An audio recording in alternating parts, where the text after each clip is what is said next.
السلام عليكم، مساء الخير عليكم، صحة فطوركم. سلسلة ساعفني في عدد جديد مع ضيفنا كوتش بشير الجزائري. مرحبا بك كوتش. مرحبا بك أنيس، مرحبا بكل المشاهدين الكرام. اليوم العدد تاع اليوم راح يكون تحت عنوان الشكر. ما هو الشكر؟ راح نتعرفوا على الشكر وقانون الوفرة مع كوتش بشير الجزائري. كوتش، نعم أنيس. ناس كثير تشكر وتحمد الله سبحانه وتعالى على النعم اللي أعطاهم في الحياة الدنيا، لكن الشكر كيفاش تقدر توصفه لنا أنت في جملة ولا في كلمة باه الإنسان يعرف كيف يشكر ولا كيف يتوصل لهذاك المقام تاع الشكر؟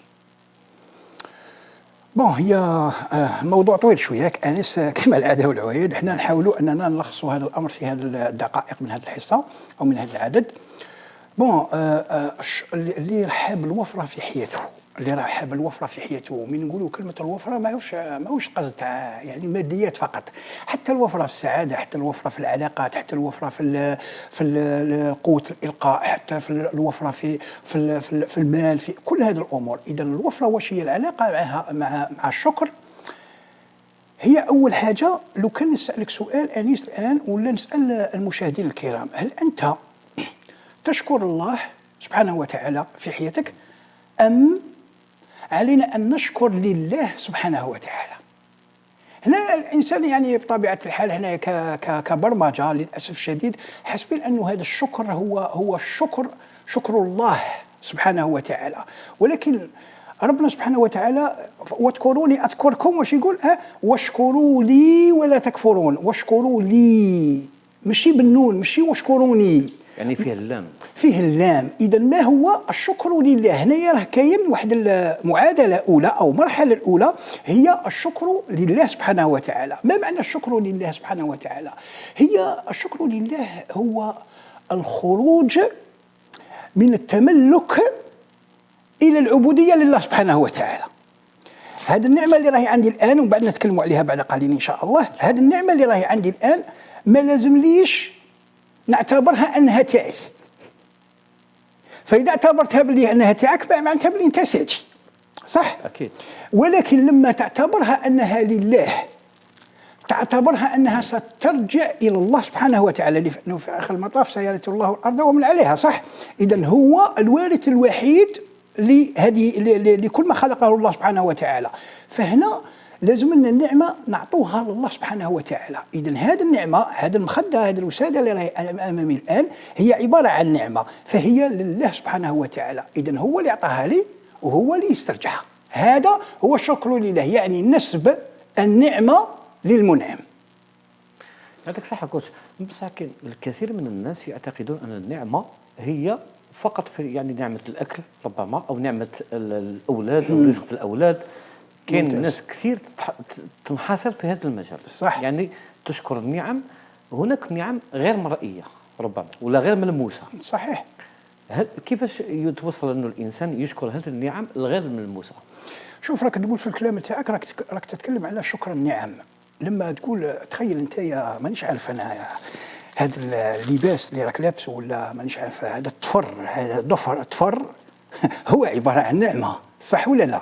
احنا ما ننتبهوش لهذه الامور ربما، ولكن هل شكرت انت هذه النعمه في حياتك؟ حياتك كامله من المستحيل من اللي زدت حتى الان. هل في حياتك تخيلت ولا درت جاست انك تشكر ضفرك؟ هو نعمه ولا ماشي نعمه؟ نعمه اكيد. لا، ما لازم لكش الشكر ربي سبحانه وتعالى. ربي راه يقول لك واشكروا نعمه الله ان كنتم اياه تعبدون. واشكروا نعمه الله يا قوم، يا نعمه الله. يعني قال ربي سامحني، قال ربي أوزعني أن أشكر ماذا؟ أشكرك ولا أشكر نعمتك؟ أشكر نعمتك. الشكر هو شكر النعمة. إذا أنت الدراهم مربيين، الدراهم راهم يديروا والو في هذه الدنيا، وخاصة المجتمعات تاعنا العربية، وخاصة المجتمع الجزائري. البلاد راحت، الدينار ما راه يدير والو، الدراهم مربية. يا خويا روح لهذيك 1000 فرنك اللي راه عندك في جيبك، هي نعمة ولا ماهيش نعمة؟ نعمة أكيد. راك سير نعمة 1000 فرنك نعمة. هل شكرتها في حياتك باش ربي يزيدك تولي لك 2000 وتولي لك 10000؟ ربما هذا هو الاشكال. هذا هو المشكل. اذا الوفره تتعلق بالشكر النعمه، وفي نفس الوقت تكون هذه النعمه منسوبه لله سبحانه وتعالى اللي هو المنعم. فهنا عملت الشكر النعمه، وايضا عملت شكر الشكر لله، يعني نسبت هذه النعمه لله. فهنا ربي يزيدك فقط. راك حاب الوفره في حياتك، في السعاده في حياتك، ثانيه واحده في 24 ساعه، ثانيه واحده تشكرها تولي لك 10 ثواني. لانه إذا ما راكش مأمن بوعد الله سبحانه وتعالى، وإذ تأذن ربكم لئن شكرتم لأزيدنكم بالنون المدغمة، يعني يكون فيها مضاعفة، والله يضاعف لمن يشاء. إذا هنايا راح نكتشفوا في آخر المعادلة، وهذه يعني أعطيتها لك هكا باختصار.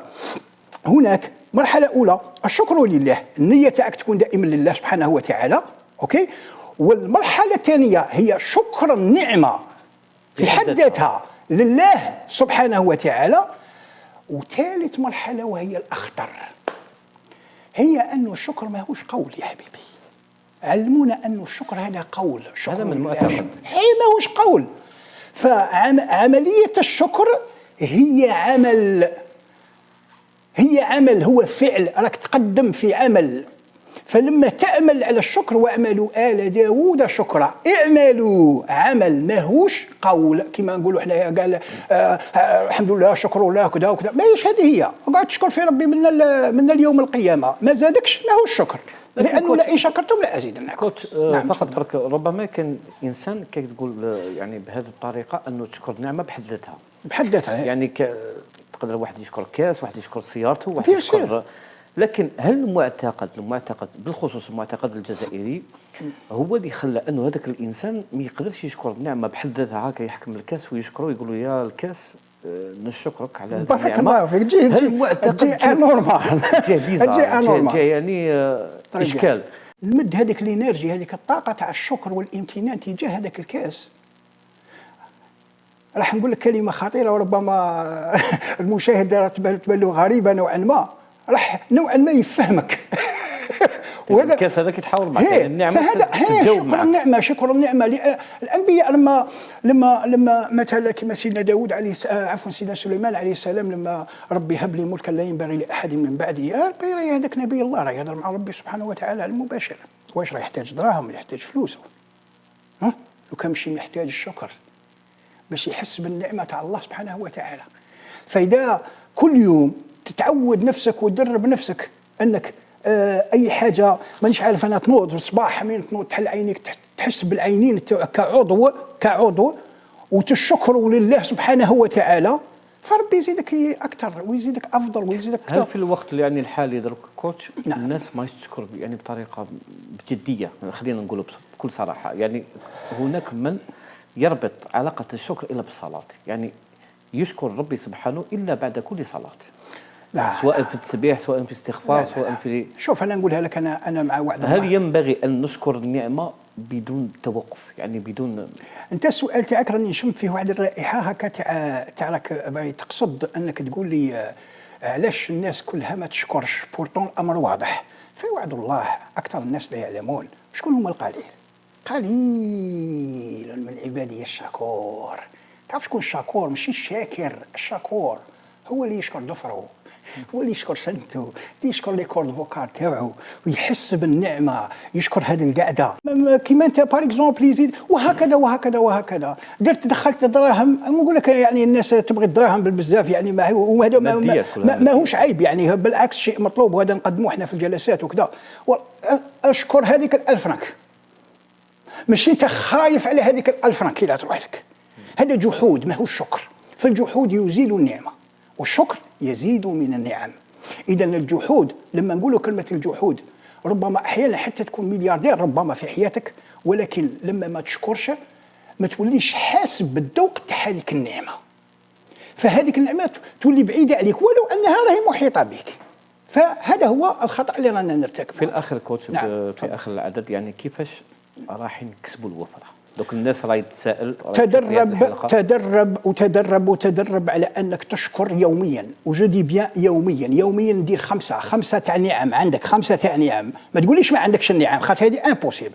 خمسه تاع نعم تعلم انك تشكرها لله سبحانه وتعالى، تنويها لله سبحانه وتعالى. يا ربي راك فضلتني اني راني لابس سروال، كاين ناس مش ما عندهاش باش تشري سروال باغ اكزومبل، فهنا تاع ربي، هذا السروال تاع ربي تاع الله سبحانه وتعالى. فلما نحس بهذه النعمه اللي راه عندي اعطيها لي ربي، ربي يزيد لي اكثر فاكثر. والله العظيم نعطيك ماهوش سر، هو هذه ربي راه قالها، مفتاح الحياه الطيبه هو الشكر.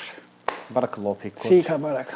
إذا نتلاقاو كوتش في العدد إن شاء الله. المقبل إن شاء الله. إن شاء الله. مشاهدينا الكرام، كان هذا هو العدد تاعنا تاع اليوم تحت عنوان الشكر وقانون الوفرة عند الإنسان بصفة عامة. بارك الله فيكم اللي تابعتونا في هذا الحصة وفي هذا العدد. إلى الملتقى إن شاء الله. السلام عليكم.